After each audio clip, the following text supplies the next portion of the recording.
नमस्कार दोस्तों, मेरे चैनल हमारी शुभकामनाएं में आपका स्वागत है। दोस्तों, संतान प्राप्ति में गुरु ग्रह का शुभ होना बहुत ज़रूरी माना जाता है। अगर आपके ग्रह में गुरु ग्रह का दोष है तो संतान प्राप्ति में बाधाएं आ सकती हैं। अगर आप संतान प्राप्ति करना चाहते हैं, शादी को कई साल हो गए हैं, संतान प्राप्ति के योग नहीं बन पा रहे हैं, आपने बहुत कोशिश कर ली है, पूजा पाठ कर लिया है, उसके बाद भी आपको संतान प्राप्ति नहीं हो पा रही है।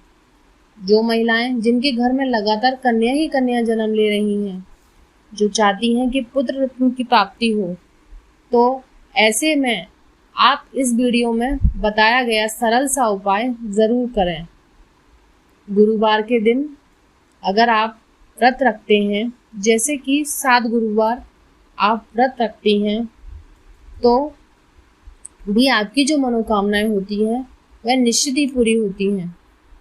गुरु ग्रह का मजबूत होना आपकी कुंडली में सुख सौभाग्य में बढ़ोतरी करता है, माँ लक्ष्मी का आगमन होता है और जो भी आपकी मनोकामनाएं होती है वह अवश्य ही पूरी हो जाती है। जो भी आपकी समस्या चल रही होती है, वैवाहिक जीवन से जुड़ी, या नौकरी पाना चाहते हैं या संतान की चाह रखते हैं, तो यह उपाय आपके लिए बहुत उपयोगी है। अगर 7 गुरुवार का व्रत संकल्प के साथ में रखेंगी और उपाय करेंगे तो निश्चित ही संतान प्राप्ति के प्रबल योग बनेंगे। और अगर आप गुरुवार के व्रत की शुरुआत करना चाहते हैं तो आप किसी भी महीने के शुक्ल पक्ष से गुरुवार के व्रत शुरू कर सकते हैं। 7 गुरुवार के व्रत रखिए। 7 गुरुवार आते आते किसी भी गुरुवार को आपकी मनोकामना ज़रूर पूरी होगी। अगर आप व्रत नहीं रखना चाहते हैं तो केवल आप उपाय ही कर सकते हैं। यह घर पर कीजिए या किसी मंदिर में जाकर भी किया जा सकता है। निश्चित ही आपकी मनोकामना ज़रूर पूरी होगी। गुरु भगवान को प्रसन्न करने से आपकी सूनी गोद जल्द ही बढ़ जाती है। जिसके भी पति पत्नी संतान प्राप्ति के योग बनते हैं, वो पति पत्नी दोनों के भाग्य से ही बनते हैं। पति पत्नी दोनों मिलकर यह उपाय करें तो ज़्यादा अच्छा रहेगा। अगर नहीं कर सकते हैं तो किसी कारणवश फिर कोई भी एक ऐसा व्यक्ति जिस उपाय को कर सकता है, उपाय करते समय विश्वास रखें उस ईश्वर पर और यह विश्वास रखें कि हमारा काम ईश्वर ज़रूर सफल बनाएगा। दोस्तों, तो आप विश्वास के साथ यह उपाय करें। उससे पहले मेरा विनम्र निवेदन है कि आपसे मेरे चैनल को अगर आपने सब्सक्राइब नहीं किया है तो कर लें, लाइक करें, कमेंट बॉक्स में श्री भगवती वासुदेवाय लिखना ना भूलें। देखिए, सबसे पहले तो आप गुरुवार के दिन जल्दी उठें और अपने नहाने वाले पानी में 1 चुटकी की हल्दी डालकर, यह आपके लिए काफ़ी शुभ माना जाता है। फिर पीले कलर के वस्त्र धारण करें, सूर्य भगवान को जल ग्रहण करें। सूर्य भगवान को अर्घ देने से जो सभी ग्रहों की स्थिति है वह सही होने लगती है। सूर्य भगवान सर्वप्रिय माने जाते हैं। सूर्य भगवान को जल अगर गाय के घी डालकर देते हैं तो बहुत ही शुभ होता है।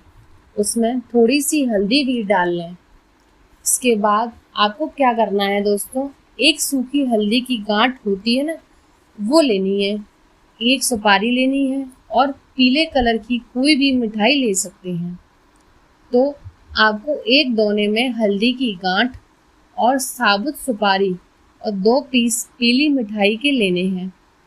और आपके आसपास अगर विष्णु भगवान जी का मंदिर है तो मंदिर में जाकर विष्णु भगवान के सामने हल्दी, सुपारी और मिठाई दोनों ले जाकर रखना है। आप सुबह और शाम किसी भी समय जा सकते हैं। और एक घी का दीपक ले जाना है, वो विष्णु भगवान के सामने जला देना है। ऐसा ही आपको 7 गुरुवार करना है। फिर 7वें गुरुवार आपको मंदिर में जाकर सुपारी और हल्दी की गांठ ले आनी है। उसे अपने घर के मंदिर में पीले कपड़े में बांधकर मंदिर के कोने में अपनी मनोकामना बताकर रख देनी है। गुरुवार के दिन केले के पेड़ में चने की दाल हल्दी मिलाकर जल चढ़ाने का भी काफ़ी शुभ माना जाता है। इस दिन लड्डू गोपाल जी को भी पीले वस्त्र पहनाना, माखन मिश्री का भोग लगाने का भी विशेष महत्व है। इस दिन एक उपाय और आप कर लेते हैं तो आपकी और जल्दी मनोकामनाएं पूर्ण होगी।